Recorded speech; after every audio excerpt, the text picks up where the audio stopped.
In 2016, we built an unbeatable operation that changed history. Now, we unveil our next breakthrough. The exclusive Trump 2020 app. This isn't just an app.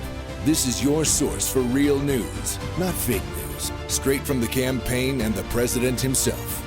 This is your direct line to give input on key campaign issues, your portal to register voters, host MAGA meetups, your scheduler, your application on becoming a Trump team leader. Join millions and get a front row seat to our virtual events. Watch Team Trump every night at 8 p.m. Eastern Standard Time. Earn points, get rewarded, get the presidential photo.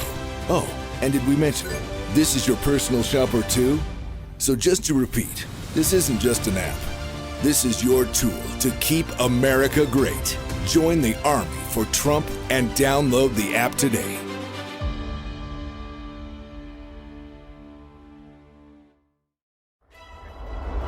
Trump campaign is now reaching voters online.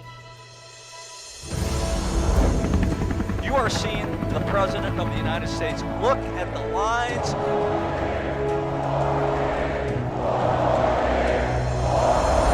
You join our movement. A lot of President Trump supporters here. Greatest movement in the history of our country. I'm fighting for you and I love doing it with everything that I have. And I will never, ever stop. We are one people, one family, and one glorious nation under God. We will make America great again. Welcome to Team Trump Online.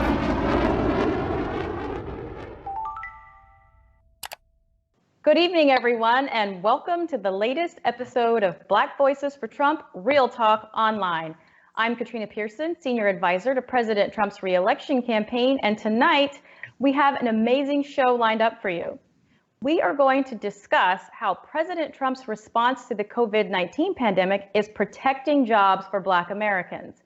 We'll talk about the fake news double standard and, of course, Sleepy Joe Biden's history of failure. Joining us this evening on The Real Talk, we have two of our very own Black Voices for Trump Advisory Board members, Stacey Washington and Dr. Robin Armstrong. Stacey, Robin, welcome to The Real Talk Online. Thanks, Katrina. Thanks for having us. Thanks for being here, and we have a lot to discuss, so let's dive right in. Dr. Armstrong, as a physician, you have been on the front lines of this pandemic. How has your personal experience been with regards to the president's response, and more specifically, the state and federal response in Texas? Well, I think the president's response has been very, very good and very sound. I think it's saved lives, frankly. You know, the first and most important thing that the president has done is shutting off travel from China. You know, and this is something that met with rounds of criticism from the Democrats, from Joe Biden, from Hillary Clinton, from all up and down the Democrat Party about how it was xenophobic and everything. But what it was is it was an America First policy that saved lives. And as a physician, I see that was instrumental in giving us time to prepare for the crisis that was coming at us. That number one. Number two, he's done a fantastic job at just organizing different groups of people, you know, the healthcare establishment, the business establishment. I think that it's been a all hands on deck effort that he has provided us and has made it possible for us to get the PPE equipment, the personal protective equipment that we as physicians need, that nurses need, that hospitals need, that nursing homes need to protect ourselves from the COVID-19 infection. He's provided the ventilators. In fact, we have an overabundance of ventilators now in those hot spots in New York State and New Jersey now. And so, you know, he's done a fantastic job. And I think that really he doesn't get the credit that he deserves. You know, so much of speeding up these therapeutic possibilities like remdesivir, hydroxychloroquine, just all these studies that are going on now with the FDA and approving these drugs and getting them used. I think it's huge. It saved American lives. It's been an America First policy, which has been his motto from the beginning. And so I'm really proud of how he's done. Well, we are too. And, what we've noticed, what I've noticed personally throughout, even from the 2016 campaign is he usually turns out to be absolutely right, and everyone else figures that out later. Right. Stacey, you've actually tweeted, to be clear, we can go to Lowe's, we can go to Home Depot, we can go schnucks into the liquor store, but we can't go to church. You seem to think that Democrats are using this crisis for what? Why don't you share with us what your tweet was about? Well, Katrina, here in Missouri, we have a Republican-controlled legislature, but at the local level here in the county where I live, outside of St. Louis, we have Democrats in charge. And so Governor Pierson has actually said May 4th, he's going to allow the state to reopen under DHSS guidelines that directly mimic those put forward by President Trump and the coronavirus task force. So you have this wonderful outline, this plan. You have, as the good doctor just shared, a lot of PPE now in the state of Missouri. The ventilators are up. The cases reached their peak over 2 weeks ago. So we want to go back to work and we want to go back to church. So they've opened 22 parks, I believe, out of hundreds of parks that we have, but they have not yet given us the ability to go back to church. So my problem with what the Democrats are doing is that, of course, it's political. It's not about helping Missourians to get back to work and to kind of make up for lost time, almost 2 months spent not working, not earning money, not having their businesses open. It's more for them about trying to stop President Trump from being reelected in a state that went for him by double digits last time. It was like 22 points we went for President Trump last time. The downdraft on those coattails was so amazing. It was like a rocket ship flying through the electoral politics of the state of Missouri. So they don't want that this time. They like to have control, but they don't know what to do with it when they have it. And so what we're seeing is the complete, it's like abandonment of what we need for what works for political expediency. And so that's what that tweet was about. And really, honestly, nothing has changed. In the intervening days, they have said we'll be on lockdown here in Missouri, in St. Louis County, indefinitely, Katrina. So no date, just indefinitely. Meanwhile, the rest of the state's going to open up next week.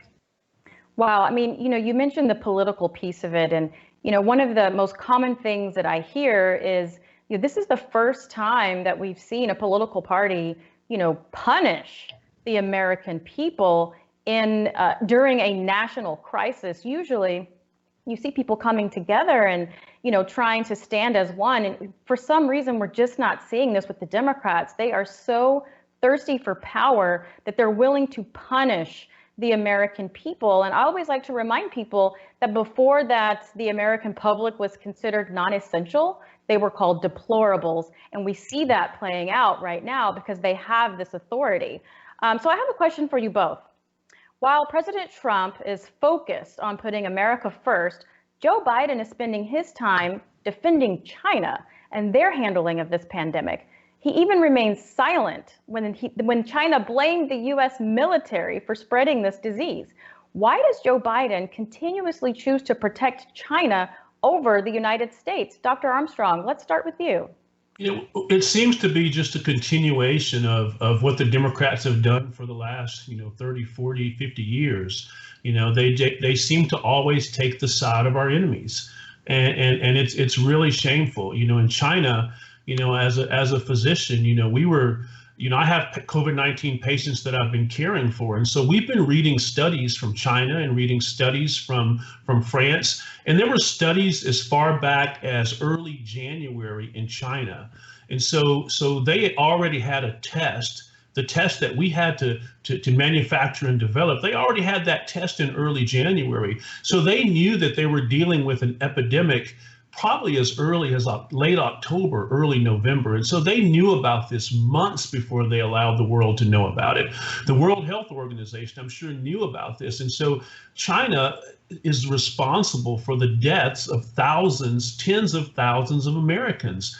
And so it amazes me that the Democrat Party is defending them. And I saw an article out today, the media as well is defending them, coming out saying, that China and the processes that they use are an example for us. Well, it's a communist country, and so it's shameful. And Democrats have always sided with the communists. Certainly, Jimmy Carter sided with the Soviet Union, and they were a friend of them as well. And so it really is shameful. In this crisis, we have Americans coming together. We have our president bringing Republicans and Democrats together. Our president is providing ventilators for failed Democratic governors in New York and New Jersey. And so he's providing everything that they need. He's working well with California's governor.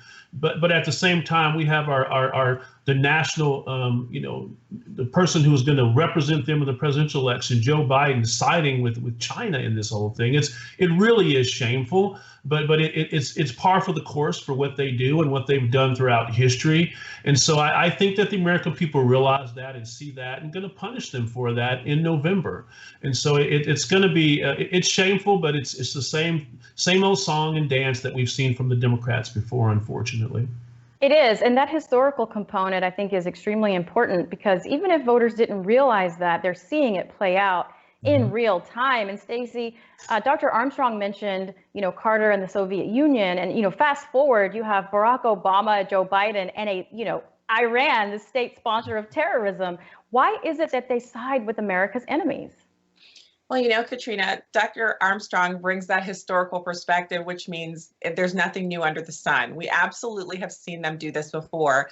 But what's so interesting about this to me is that they've married their love of foreign dictators to their hatred of President Trump for such a unique, it's like a mix we've never seen before, where they're actually former President Obama's wife, Michelle Obama, is doing this huge fundraiser to raise money for the World Health Organization, which is basically a PR organization for communist China. So the Chi-Coms use the WHO to push out information that is demonstrably false.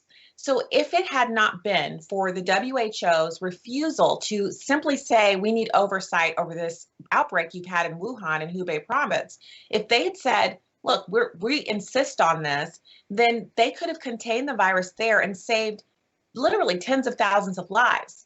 So President Trump took a very, very common sense response to that. He said, we're defunding you because bad actions deserve natural consequences. And the Democrats are, of course, screaming and losing their hair because they don't want the WHO or the Chi-Coms held responsible for what they've done.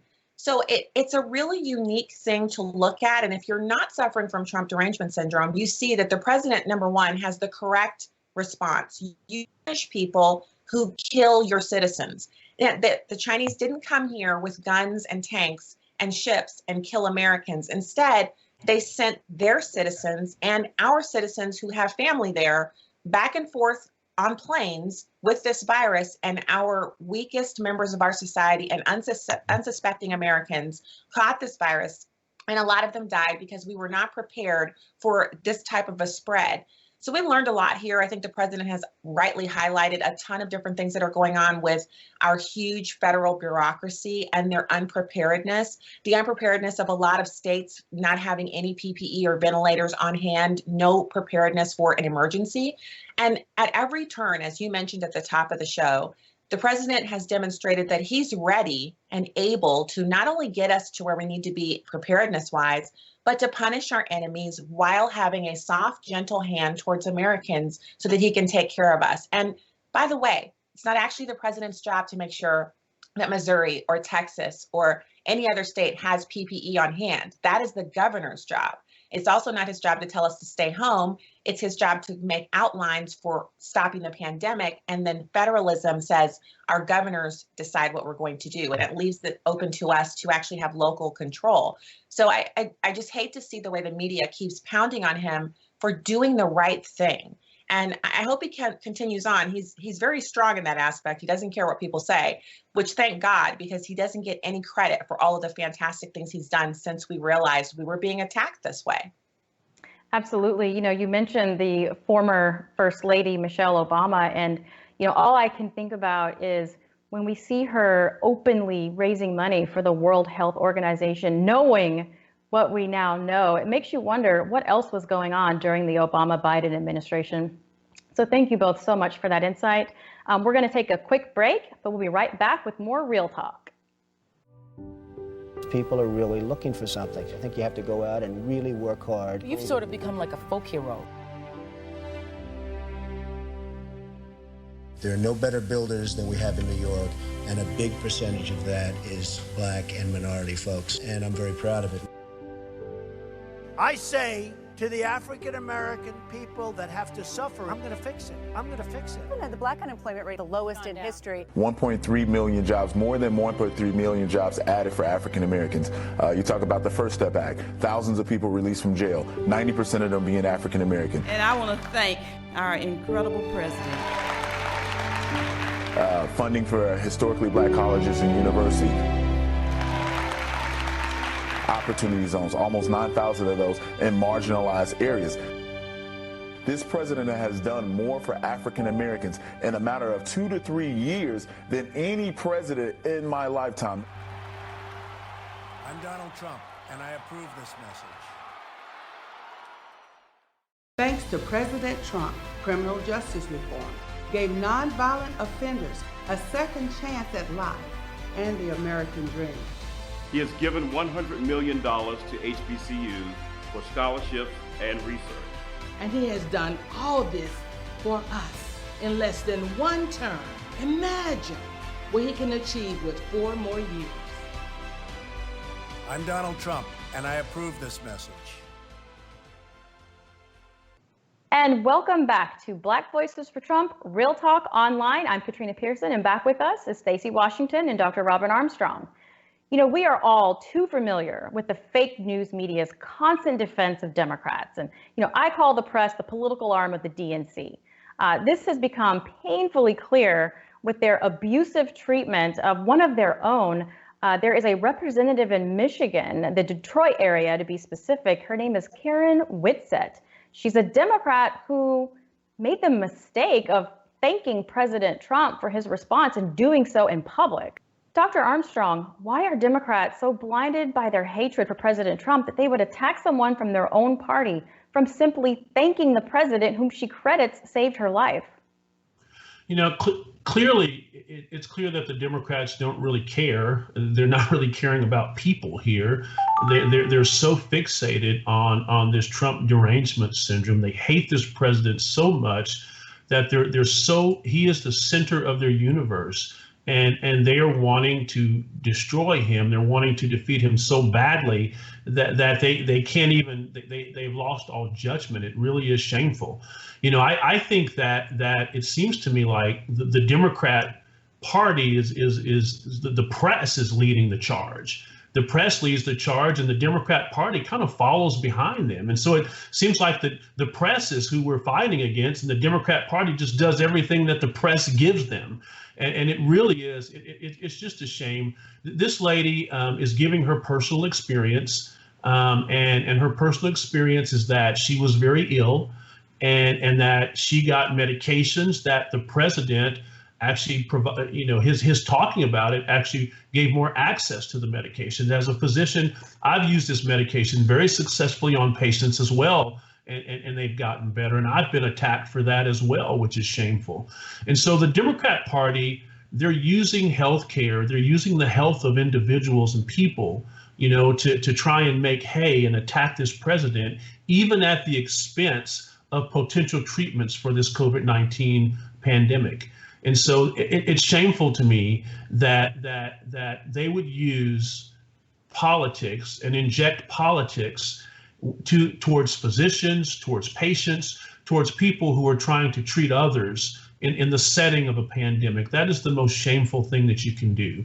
People are dying. Tens of thousands of Americans are dying all over the United States today. You know, we've had 1 million people infected, you know, with COVID-19 in the United States of America. And the Democrat Party can't step back for 1 second. They have to blame the president. They have to make it his fault. any proposed therapy that he talks about, is you have to attack that therapy. It's amazing to me, and it's really shameful that they've done what they've done and what I've seen them do, Katrina, here in Texas and all over the United States, is they have dried up the access to medications that could potentially treat thousands of Americans and have an impact. They have made physicians all over the country fearful about prescribing medications because they're convinced they're going to get in trouble if they prescribe them. And so I believe that they're responsible for the death of many Americans as a result of that. And I think it's shameful. Attacking this representative in Michigan is just par for the course, unfortunately, for what they do. They attack people who are genuine, people who, she could have died. She could have died. And they're attacking her because she had the nerve to give credit to the president for allowing more access to the medication that saved her life. To me, that's just shameful. And so they do it because they're so deranged in their hatred. And, the Republican Party is the party of love. The Democrat Party certainly is the party of hate today. And I think that's unfortunate. I don't say that with pride or with glee. I say that with sadness, actually. It's hate, but it's also evil if you truly think about it. I mean, these are people who have gotten well in the midst of this pandemic. Representative Whitsett's physician has used it on many patients. You've used it on many patients. And, so it's really disturbing when we see things like this. Just because they hate the person who makes this suggestion, they're willing to allow Americans to die. And, furthermore, it's like this is the administration also who supports the right to try. People should be able to try the medications that they believe will benefit them. And you and I both know, whether it's the placebo effect or an efficacy, people want to be well, they want to get better, and they have the right to do that in this country. And so, Stacey, whether it's hydrochloroquine or whether it's just the economy, there was another Democrat in Atlanta who came out and supported the president because of his economic policies. Obviously, everyone believes that he is the best person to get our country back because he's done it once, he'll do it again. Why are they insistent on even going after people in their own party just for speaking the truth? Well, Katrina, it's election season. So Dr. Armstrong mentioned TDS, and it's real. I know when it first came out a few years ago, someone coined the term TDS, Trump Derangement Syndrome. And I found it so comical, but it has been so prescient to see it actually develop into a real thing where people lose their cool and they become overheated. And this is a pure example of that. You have Karen Whitsett, who almost died. And so she gets invited to the Oval Office to basically, she's going to thank the president, which is coincidentally what we've all taught our kids to do. It's what your mom and my mom and Dr. Armstrong's mom taught us to do. When someone does something nice for you, you say thanks. You don't tell them, oh, no, I can't thank you because you're a Democrat. I mean, if I tripped and fell or was about to fall in a parking lot and the person who happened to help me up was President Obama, as much as I hate his policies and I still hate the way he lords all over the country, all over the world, really, meeting with foreign dignitaries as if he's still president, I would definitely still say thank you because I don't like falling and I wouldn't want to hurt myself. So the idea that she can't say thank you to President Trump when he basically gave, it was like almost like permission for people across the country to do something that doctors have been doing since before I was alive, and that is prescribing off book, right? So Katrina, Dr. Armstrong probably has done this many times himself. You prescribe something that is meant for, let's say, heart disease to someone who has something else because it has been found through trial and error to work on that something else. You don't have to be a doctor to know that that's happened because I've had doctors prescribe things to me off book. So the idea that hydroxychloroquine is something horrible when it's been used all over the world to treat malaria and to prevent malaria for people who come from countries where it's not prevalent like here, it's just crazy that doctors would feel any kind of pressure not to prescribe it. But again, that's in a world where your life and my life and Dr. Armstrong's life matter more than politics, but not in this world, not in this realm we're living in now, which is we have to stop President Trump from being reelected. We have to have a downturn in the economy. According to HBO's Bill Maher, we need a recession because that's the only way we can stop Trump. Now, remember, Katrina, why would he say that? Because he's rich. He's worth multiple tens and maybe hundreds of millions of dollars. He owns many homes, some of them outside the United States. So if an economic downturn here ever got to the point where it was impossible for him to live the lifestyle that he loves, he could always leave. And a lot of the people that are currently lecturing us, Nancy Pelosi and her $22,000 refrigerators, which by the way, I think are awesome. The ice cream collection, probably worth, a few $100s. Also a great thing for her. But for her to have her constituents living the way they do in San Francisco, subject to the types of conditions that they're under, and her to be living that way and have options to go abroad, she owns 4 or 5 wineries in California alone. It just puts to your mind that for some people, people aren't really people, like how the Chinese people treat the Uyghurs. They don't treat them like people. They're communists. They treat some people less than others. And the Democrats treat some people less than others. And so for them to censure Karen Whitsett is par for the course. It's what they do. It's the way that they operate. They have to punish her. She can't be black and cute and running around thanking the president. That looks really great in commercials. That also looks really great to people who are maybe looking up from their kitchen table, looking at their bills and wondering whose fault it is that they can't pay them because there aren't very many people in their state who are suffering from COVID-19. And those people look at the camera and their television and they see this cute black woman with an amazing voice saying thank you to President Trump. And Democrats are like, that's not an image we want projected into the kitchen tables of America. So they're going to punish her, which makes me absolutely, I'm like the first one with my hand up telling her, President Trump asks you to come on over and we want you over here too. You're super cute. You don't belong with them. You belong with us. You're smart. And now that your life has been saved, you probably have a few extra things you'd like to do electorally. So get over here to the party that will treat you as a person, not as a commodity or an access point to voters. Yeah, it takes courage to do that. And, I spoke with her and just, congratulated her on that courage. And, we talked for a little bit, and for her, there wasn't even a second thought because she explained to me how she felt and she thought she was dying. And, when they tried this, she immediately got better. And all she could do was want to thank, her upbringing like ours, want to thank that person because there was this idea that there was help. Before, there was no hope. And so in her mind, this treatment provided hope for people, many of the people in her district, which, by the way, is being disproportionately impacted.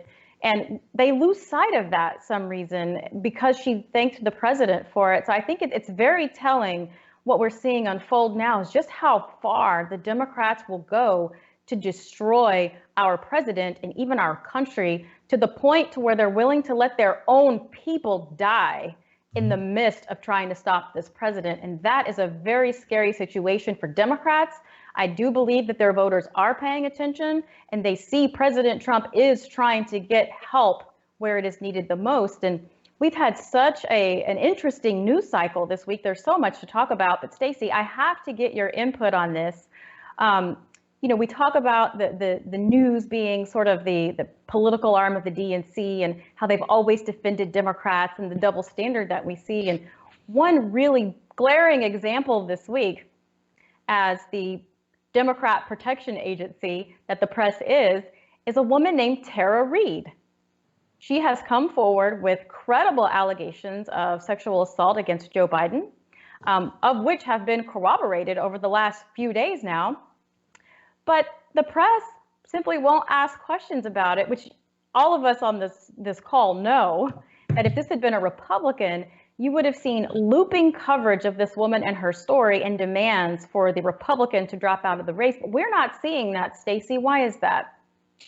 Well, so Joe Biden, who we've all seen the video footage, we've seen the pictures, he sniffs babies, he sniffs women. He likes to massage people's shoulders when their husbands are standing nearby. Even when women cringe and pull away, he goes in for a second sniff. And that's when the cameras are rolling and he's in front of literally like 100 cameras. So what does he do when he's not in front of the cameras? Well, we really didn't know until Tara Reade came forward with her allegation.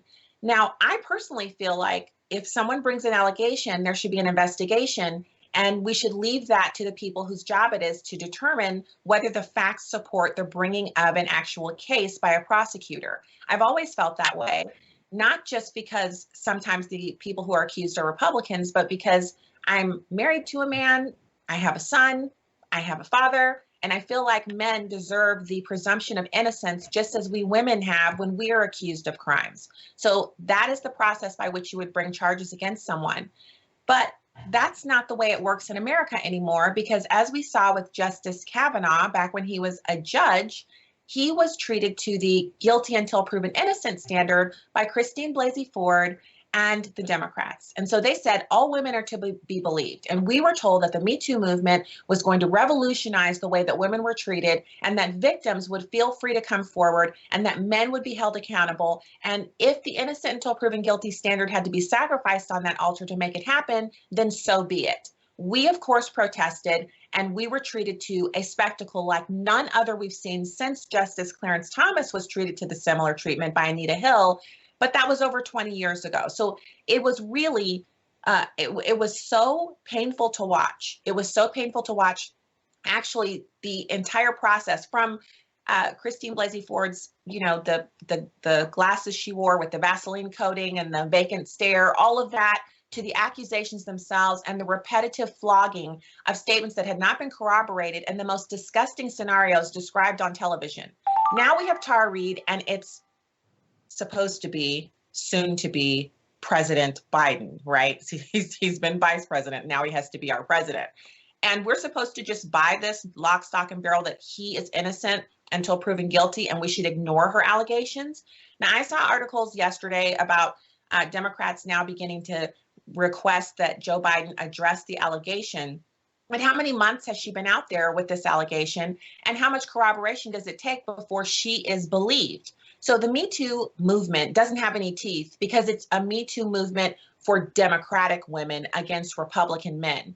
The fact that Harvey Weinstein was taken down after so many years in Hollywood and so much predation, so much rape and horrible allegations that turned out to be true is because Democrats were protecting him, because Hollywood is run by the Democrats and they protected their own. Now that he's fallen, instead of there being a new standard by which individuals who are known to be predators are shunned or not done business with, we have them propping up someone who Joe Biden could possibly be innocent. I have no dog in this fight, whether or not he is or not. I simply believe that whatever standard they apply to Democratic women should be applied to Republican women, because it shouldn't be about party. It should be about whether or not there are credible allegations. And he should at least, at the very minimum, be held to a standard where he would have to answer questions about it in the same way that they put those questions to every other Republican man who's been accused. And I'll just say one more thing. If you're a woman and you see what's happening to Tara Reade and you think you'd be any different, accuse a Democrat man and see how they treat you. Not all of us are treated equally, especially Republican women. I've seen the things that have been said against you from the very moment you first stepped out on the stage. I see the way they treat Melania Trump. I see the way they treat all of the women who work for the Trump campaign, and it's ridiculous. And if you think you're different, just let one of the signs that's behind you, Katrina, or a hat or something like that that says Trump, be a part of your persona, and see how quickly you will no longer be credible or believable or worthy of someone looking into something that you're saying happened to you. So that's a double standard, and it's the purview of the Democrats. It's a feature, not a bug, but it has to be pointed out. Well, absolutely. And you're right. This is the type of behavior and lack of coverage that have kept women from speaking out against Harvey Weinstein, because he was powerful. And just when women all over the country were given hope after the Me Too movement, the situation with Joe Biden comes right on in and silences all the other women who wanted to find the courage to come forward, which the movement actually encouraged to come forward, because now is the time. And now we see women sort of being smacked down by the media and the Democratic left, when you have women like Alyssa Milano, who was, front and center at the Kavanaugh hearing, demanding, that he was guilty. And now she makes this exception for Joe Biden. And I think what it has done is it really has done a disservice to women, particularly those who have been victimized and abused and assaulted, and to push them right back into the shadows. So it's truly unfortunate. But with that, we're going to take another quick break, so stick around. We'll be right back.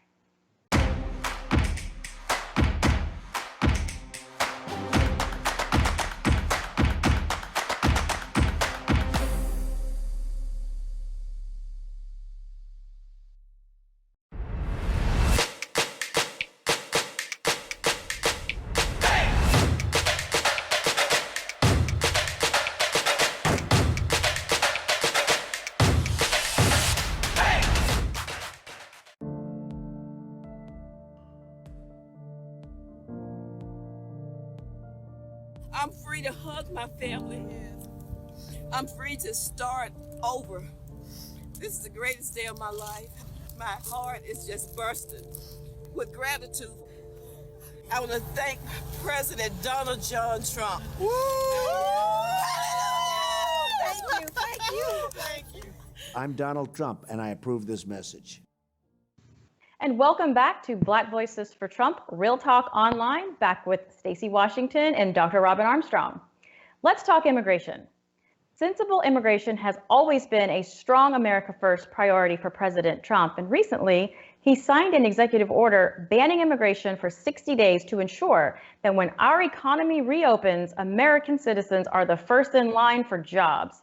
Dr. Armstrong, since you're based in our home state of Texas, you know how illegal immigration has negatively impacted the communities and the economy, and for the safety of law-abiding Americans, for that matter. Now, from a border state, as a resident, do you think that this was the right move for President Trump, and why? Absolutely, I do. I think it's important, and it's a right move because it helps protect those jobs. You know, just because of this self shutdown due to the COVID-19 virus, you know, all of these companies we've shut down these companies. They've been, you know, not functioning for the last few weeks. And so this has been devastating to those employees. It's been devastating to folks, especially in the African American and Hispanic communities and minority communities. It's been particularly devastating because those are a lot of jobs that have been lost there. It's hurt the entire country. So it's essential that we have a pause on all immigration and certainly shut down illegal immigration completely, because those jobs need to be available to American citizens. And I think that here again, we're seeing America First policy. And one thing I want to bring out that's important is I was talking with someone about this before. He's a Democrat and he's a minority.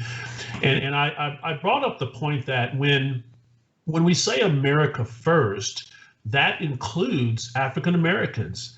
That includes Hispanic Americans. That includes Asian Americans. American first, because we are just as much American as anyone. And so the policies that President Trump is pushing and stopping immigration and stopping illegal immigration, putting a pause on immigration now, that's helping all Americans, including minorities. And so I am so thankful that we have a president that is not governing and giving policy based on political correctness. I'm so happy that we have a president that is standing up for the American people, standing up for minority communities, producing jobs. Before this whole COVID-19 pandemic, you know, the African American unemployment rate was the lowest that it had ever been in history. And so now is the time. Our president is turning on his economic hat now, and he's saying, listen, we are dealing with this health crisis. We're in the process of dealing with it. We're letting, you know, governors, you know, use their federal powers, use the powers that they have according to federalism to get their governments moving again. While now we need to get our country moving again. Now we need to get our economy moving again. First step number one, protect our jobs. And we have to protect our jobs from illegal immigrants. We have to protect our job even from legal immigrants coming into the country now. That's step number one. I bet you every union worker would agree with that. I suspect that a lot of folks who are unemployed now would agree with that. I think the polls say that upwards of 80% of Americans believe that this is the right thing to do. That means there are a lot of Democrats agreeing with our president on this issue. And unfortunately, the Democrat Party continues to get, you know, to to smolder in this anti-Americanism, thinking that we have to protect Democrats. The governor of California, did a big press conference where he said he was actually going to provide some stimulus money that was gotten from the federal government. He's going to give that to illegal immigrants. Now that's crazy. And so that's unfortunate. And I'll tell you, this president is America first. This president's going to help bring those jobs back to America. We're going to bring manufacturing back to America as well. Obviously, we can't trust China anymore. And so we need to bring a lot of this manufacturing back to America as well. And so I'm really, it's been a horrible time. It's been a very difficult time from an economic perspective and certainly from a healthcare perspective as well. We've lost a lot of Americans.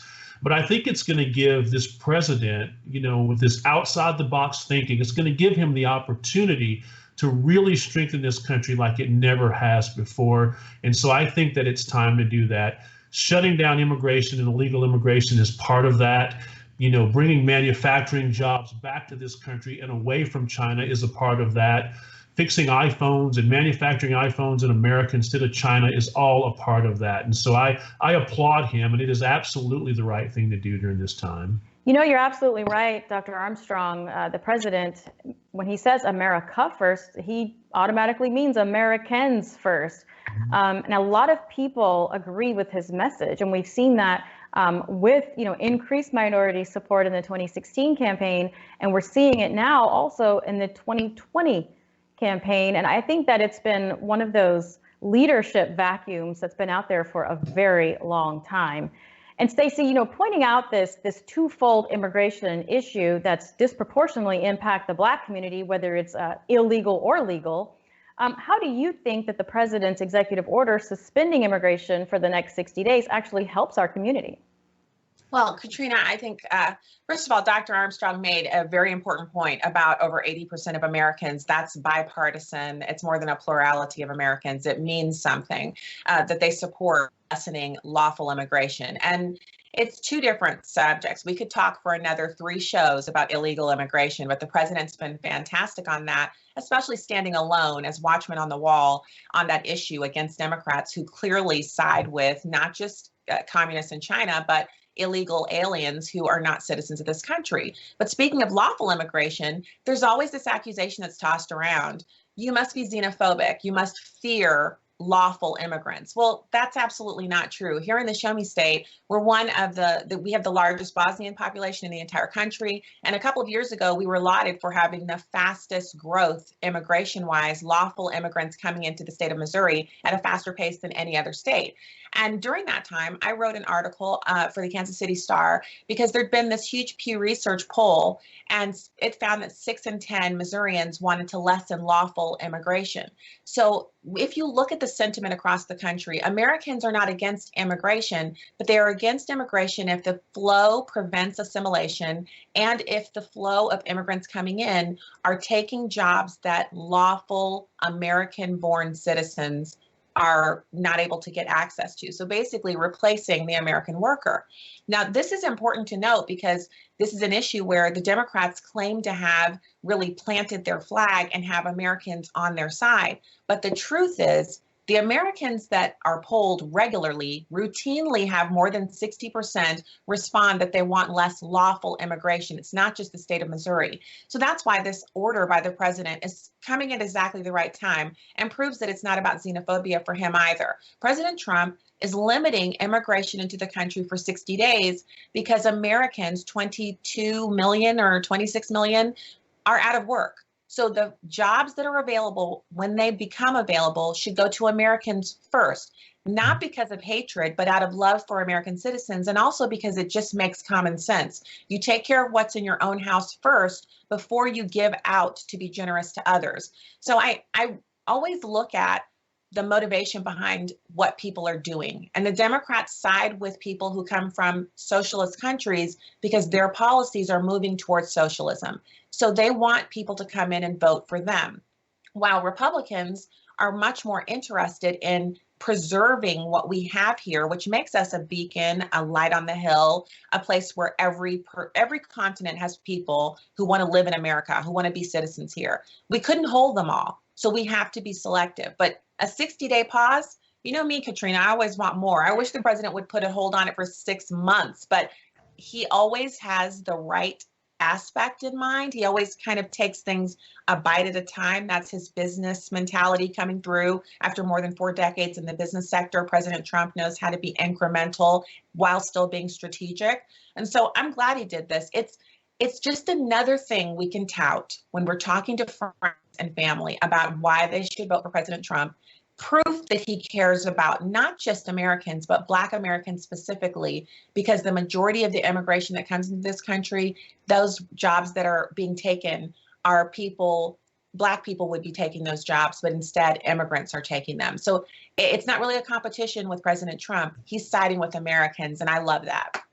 Absolutely. And while President Trump is, working day in and day out, as you mentioned, not just to defeat the invisible enemy, but working on restoring the economy when all is said and done. It's going to be our job to make sure that he stays in the White House to do just that.